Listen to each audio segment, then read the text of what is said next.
Chauhan academy official app कैसे download करें। Step 1, play store पर जाकर चौहान एकेडमी सर्च करें। स्टेप 2, इंस्टॉल के ऑप्शन पर क्लिक करें। स्टेप 3, इंस्टॉल के बाद ओपन करें। क्या चीज़ें होंगी, क्या क्या चीज़ें करना है, क्या क्या चीज़ें नहीं करना, थोड़ा सा देखेंगे। सबसे पहले दिमाग पर रखेंगे सुना, ठीक। सबसे पहले देखेंगे आप इस पे, तो यहाँ पर जहाँ पर लिखा है ऑनलाइन फॉर्म में आपको क्लिक करना है। ऊपर आप जाएंगे तो जिनकी प्रोफाइल पंजीयन नहीं है तो प्लीज़ सबसे पहले अपनी प्रोफाइल पंजीयन कर लीजिए। अपना प्रोफाइल पंजीकरण फॉर्म आएगा, प्रोफाइल पंजीकरण फॉर्म में संशोधन कर सकते हैं, फॉरवर्ड पासवर्ड प्राप्त कर सकते हैं, प्रोफाइल रसीद मिल सकता है, अपलोड कर सकते हैं, प्रोफाइल पंजीयन में मोबाइल नंबर अपडेट कर सकते हैं ई-केवाईसी संवेदन द्वारा, और आवेदन का प्रोफाइल पंजीयन क्रमांक की प्राप्ति हासिल कर सकते हैं। ये हो गया। जब आपका ये पंजीयन हो जाता है तो अब आप लोग जाते हैं किसमें, फॉर्म भरने के लिए।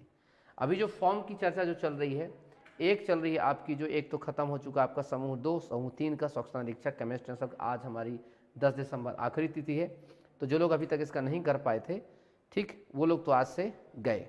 अगला जो फॉर्म हमारा भरा जाएगा वो है हमारा मध्य प्रदेश का आबकारी का। सबसे नीचे देखिए आप लोग आवेदन पत्र में है, इस पर जो आप ग्रीन टिक में क्लिक करेंगे सीधे खुल जाता है। मैं घोषणा करती हूँ कि मेरे द्वारा नियम पुस्तकम दी गई समस्त जानकारियाँ शर्तों को भली भांति पढ़ समझ लिया है। मैं वचन देता हूँ कि नियम पुस्तक लिखित नियम एवं दिशा निर्देश पालन करते हुए ऑनलाइन आवेदन भरूंगा। उस पर क्लिक करेंगे तभी आप ये चीज़ आपकी आगे बढ़ती है। अब आगे बढ़ती है तो तय है कि आपके पास आपका क्या होना चाहिए, प्रोफाइल पंजीयन। और प्रोफाइल पंजीयन के बाद ही आप चीज़ें और जन्म तिथि डालेंगे तो आपका पूरा फॉर्म खुल जाएगा। अब जब फॉर्म खुल जाएगा उसके बाद क्या करना है, जिसमें हमारे सारे जो बच्चे हैं जो परेशान होते हैं, तंग होते हैं, इसी चीज़ में आके आते हैं और यही चीज़ आकर के रखते हैं। ठीक, थोड़ा सा चर्चा करें अगर हम इसमें आबकारी में, जितने लोग तैयारी कर रहे हैं सब इंस्पेक्टर की, जितने लोग तैयारी कर रहे हैं कांस्टेबल की, जितने तमाम जगहों पर, मैं आपको बता रहा हूं कि अगर आप लोगों को थोड़ा सा मजे की जॉब है तो वो है आपकी आबकारी। भागा दौड़ थोड़ा कम है और आपके पास एक अच्छी पावरफुल पोस्ट होती है आबकारी में। मध्य प्रदेश का लाडला डिपार्टमेंट कहलाता है एक्साइज डिपार्टमेंट। इतना लाडला डिपार्टमेंट है, इतनी मोटी कमाई वाला, खैर मतलब आप समझ रहे हैं कि इतना प्रसाद इसमें मिलता है, इतना प्रसाद मिलता है कि एक्साइज सब इंस्पेक्टर की भर्ती पीएससी करवाता है। मतलब वैसे एसआई की भर्ती कौन कराता है, व्यापम वगैरह कराता है, लेकिन सोचिए इतनी प्रसाद वाला ये जो डिपार्टमेंट है कि देखो पीएससी को करवाना पड़ रहा क्या, आबकारी सब इंस्पेक्टर के लिए जो है एग्ज़ाम। तो आप समझ सकते हैं इस डिपार्टमेंट की क्या खासियत है, क्या तमाम चीज़ें हैं। 10-12 सालों बाद ये भर्ती आई है तो तय है कि आपके लिए एक बहुत बेनिफिट है इसमें। जिनका सिलेक्शन हो गया तो हो गया, जिनका नहीं हुआ तो लटक गए लाला। पदों को कुल किया गया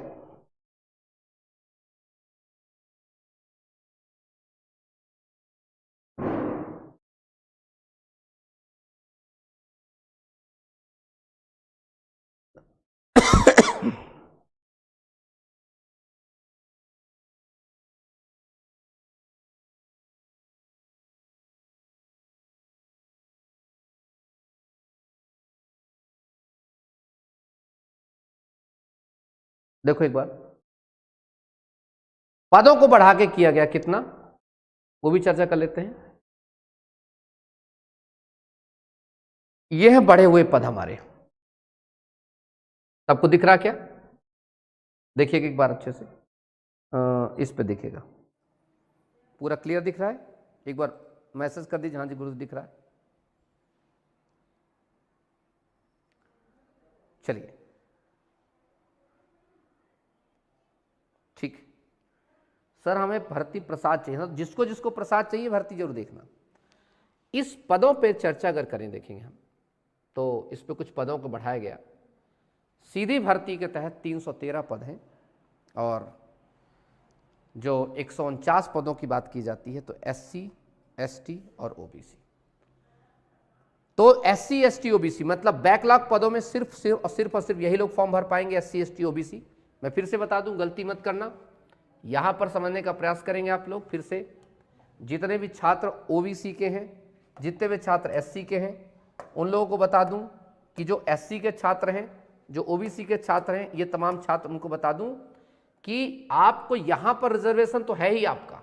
मतलब आपकी एससी की सीट आपकी अगर चर्चा करें तो यहां है, कितनी सीट है, एससी की 51 है, एसटी की 64 है और ओबीसी के यहां पर 87 सीट है। ठीक, और यहां पर चर्चा करें अगर हम, तो एससी की इधर भी कितनी है 58, तो कुल मिलाकर कितना हो गया, एससी की जो टोटल सीट कितनी होगी बेटा 51 जमा 58। फिर से अच्छे से समझना बेटा, तो एससी की टोटल सीट कितनी है 51 जमा 58।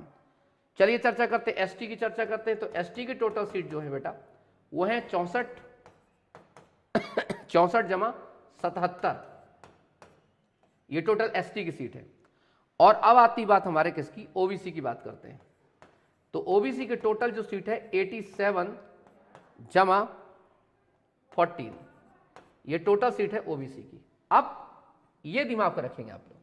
जनरल की चर्चा करें तो जनरल की सीटें, कुल सीटें हैं ओ यूआर की वह सिर्फ 79 सीट है आपकी, और ईडब्ल्यूएस की जो टोटल सीट है 32 सीट है आपकी। अब समझेंगे, अब आएगा मजा इस चीज को जानने में कि किस प्रकार से चीजें करना है। देखो दोस्त, आज इसकी बहुत अच्छे से डिटेलिंग समझ लेना कि किस कैटेगरी से आपको फॉर्म भरना है, किस कैटेगरी से फॉर्म नहीं भरना है। महिलाओं की सीट में भी चर्चा करें तो महिलाओं की भी सीट पूरी बटी हुई है और एक्समैन की भी सीट बटी हुई है।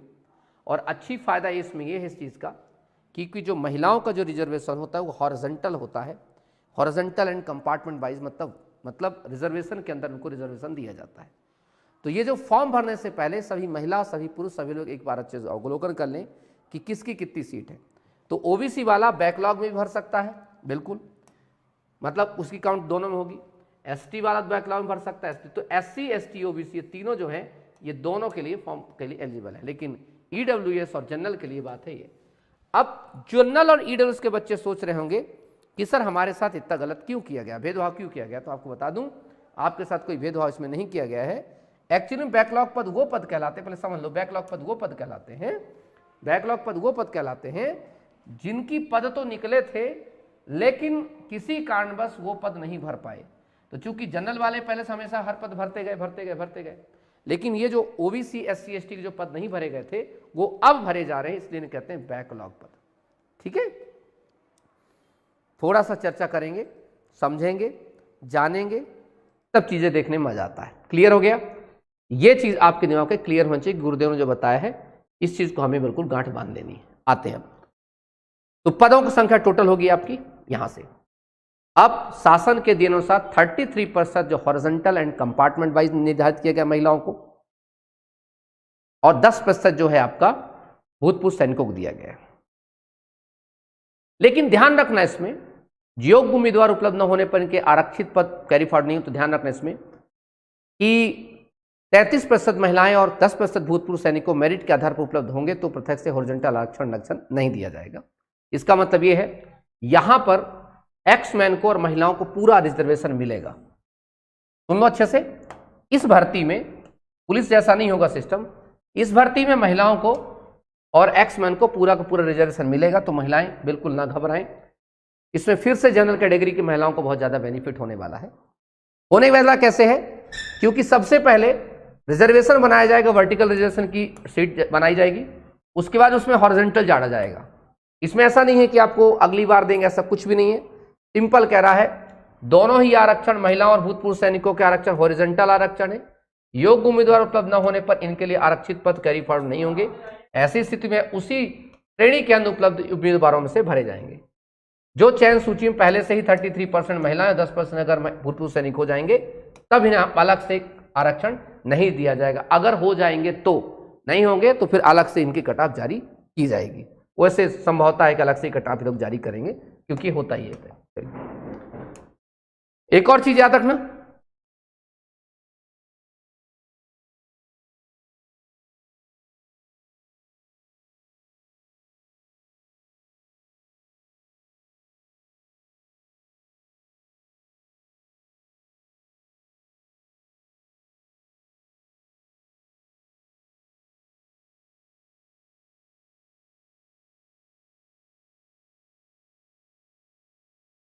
वेतनमान जो है आपका अभी भी वही चल रहा है आपका 70% इस साल, फिर 80%, फिर 90%, वेतनमान वही रहेगा। निर्धारित आयु की चर्चा करते हैं, अब ये चर्चा करेंगे। जो इसमें निर्धारित आयु की बात की गई है, तो निर्धारित आयु जो है इसमें, जिसमें संशोधन हुआ था, दो तमाम चीजें, वर्दीधारी पदों के लिए 18 से 33 साल के बीच में बात की गई है। सीधे जो जनरल कैटेगरी के छात्र हैं, बाकी सभी के लिए 38 साल का है। ये जो आयु सीमा में छूट जो दी गई है 18 सितंबर 2022 को वर्दीधारी पदों पर लागू नहीं है।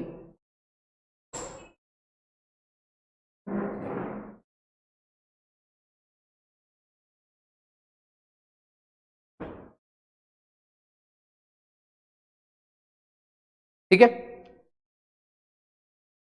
क्वेश्चन उठा आपके दिमाग में कि सर हम कैसे लें, हम इसको कैसे जोड़ें, किस चीज को करें, तो चर्चा करेंगे। अगर आप लोग चाहते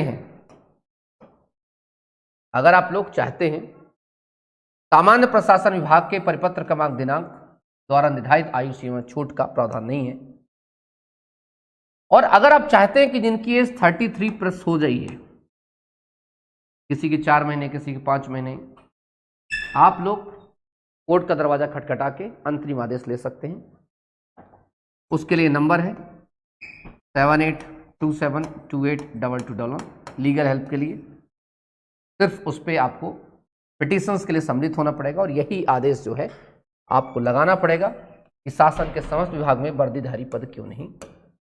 हमें भी एक बार के लिए मौका चाहिए, सिर्फ एक बार के लिए मौका चाहिए, वन टाइम, एक बार के लिए मौका चाहिए। तो आप नंबर सेव कर लीजिएगा आप लोग, काफी इंपॉर्टेंट। चलिए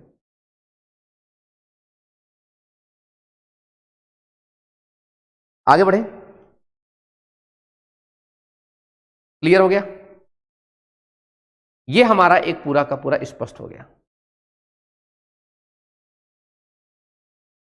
कोई और क्वेश्चन आपके पास?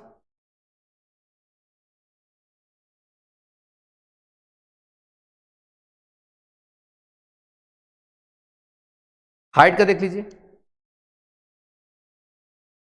हाइट की चर्चा अगर करेंगे तो 167.5 सेंटीमीटर होनी चाहिए हाइट किसकी, पुरुष के लिए,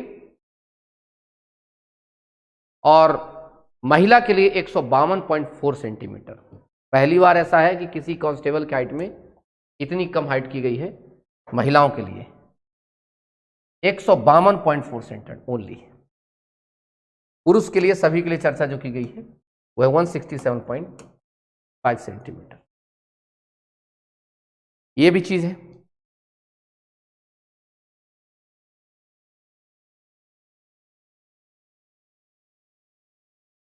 इसके बाद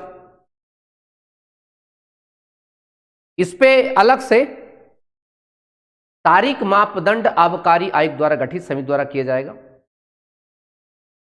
मापदंड मतलब शारीरिक मापदंड की चर्चा की गई है, फिजिकल के लिए बात नहीं है इसमें। उसके बाद आपका जिला मेडिकल बोर्ड द्वारा बुलाया जाएगा, आपका रक्षक के स्वास्थ्य निर्धारित मापदंडों के आधार पर किया जाएगा। लेकिन याद रखना एक बड़ी बात, यहां पर एक चीज अच्छे से सुनना, शारीरिक मापदंड है, शारीरिक परीक्षण नहीं है। मापदंड मतलब देखा जाएगा कि आपके सीने की हाइट है नहीं है, आपकी हाइट है कि नहीं है, ये तमाम चीजें की जाएगी। ठीक है,